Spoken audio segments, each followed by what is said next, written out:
വൈകുന്നേരം സ്കൂൾ വിട്ട് വന്ന് പണിയൊക്കെ കഴിഞ്ഞ് ഒരു പണിയില്ലാണ്ടിരുന്നപ്പോഴാണ് ഞാനിങ്ങനെ ആമസോണിലും ഫ്ലിപ്കാർട്ടിലും ഇങ്ങനെ തിരഞ്ഞു നോക്കിയത് എങ്ങനെ റേറ്റ് കുറച്ചൊരു ക്രിസ്മസ് ട്രീ ഉണ്ടാക്കാം എന്നുള്ളത് കേട്ടോ.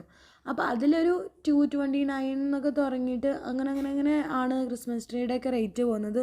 അതിൻ്റെ ഹൈറ്റ് എത്ര വരും എന്നൊന്നും നമുക്കറിയില്ല. അപ്പം ഞാനും ഏട്ടനും കൂട്ടിയിട്ട് ഹുലിമാവ് ഗേറ്റിൻ്റെ താഴെ അവിടെ കുറേ ഷോപ്സ് ഉണ്ട് കേട്ടോ. എല്ലാം നല്ല റേറ്റ് കുറവിലൊക്കെ കിട്ടും. അങ്ങനെയാണ് ഈ ഒരു കടയിൽ പോയത്.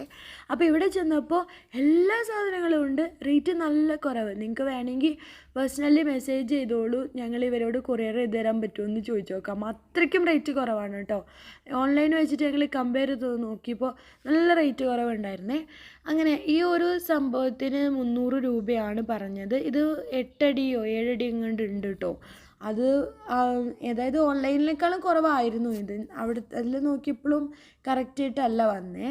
അപ്പം നമ്മൾ ഇത് ഇനി ഏട്ടനെ ഏൽപ്പിക്കുകയാണ്. ഏട്ടനാകുമ്പോൾ കറക്റ്റായിട്ട് ചെയ്തോളും.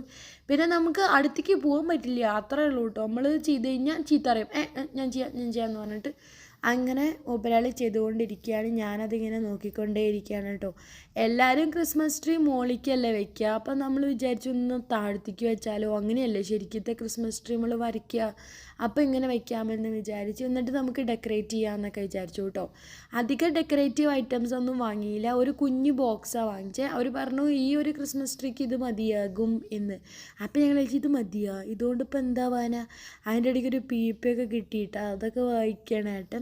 അത് കഴിഞ്ഞിട്ട് പിന്നെ നമ്മൾക്ക് ഇങ്ങനെ ഒരു മഞ്ഞ് പോലത്തെ ഒരു സാധനം കിട്ടി. ഞാൻ ആദ്യം വിചാരിച്ചു പണ്ടത്തെ ഒരു യൂട്യൂബ് വൈറൽ സംഭവം ഉണ്ടല്ലോ, പേപ്പർ ഇങ്ങനെ ഒട്ടിച്ച് വെച്ചിട്ട് പിന്നെ അതിൻ്റെ മുകളിൽ കൂടെ ഇങ്ങനെ പിന്നെ അതൊരു മെനക്കെട്ട പരിപാടിയാണല്ലോ, അത് വേഗം കേടുവരുമല്ലോ, ഇതാവുമ്പോൾ എടുത്ത് വെച്ച് അടുത്ത കൊല്ലം ഇതുപോലെ വയ്ക്കാമല്ലോ എന്നൊക്കെ നമ്മളിങ്ങനെ പദ്ധതി ഇട്ടിട്ടാണ് ഈ ഒരു സാധനം വാങ്ങിച്ചത് കേട്ടോ. കാരണം ഞങ്ങളിത് വാങ്ങിച്ചിട്ടേ ഇല്ല, ക്രിസ്മസ് ട്രീ വാങ്ങിച്ചിട്ടേ ഇല്ല ഇതുവരെ.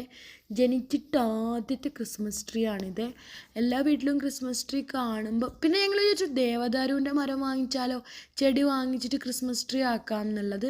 പക്ഷേ ഏട്ടൻ്റെ ഈ ഒരു ഡെക്കറേഷൻ കണ്ടപ്പോൾ നന്നായി വാങ്ങാഞ്ഞതെന്ന് തോന്നി. കാരണം അതിൻ്റെ അടപടലം എടുത്തിട്ട് സൂപ്പ് ഉണ്ടാക്കും, അത്രയ്ക്കും ഇതിനെ പിടിപ്പിച്ചിട്ടാണ് ഈ ഒരു അവസ്ഥയിൽ ആയത് കേട്ടോ.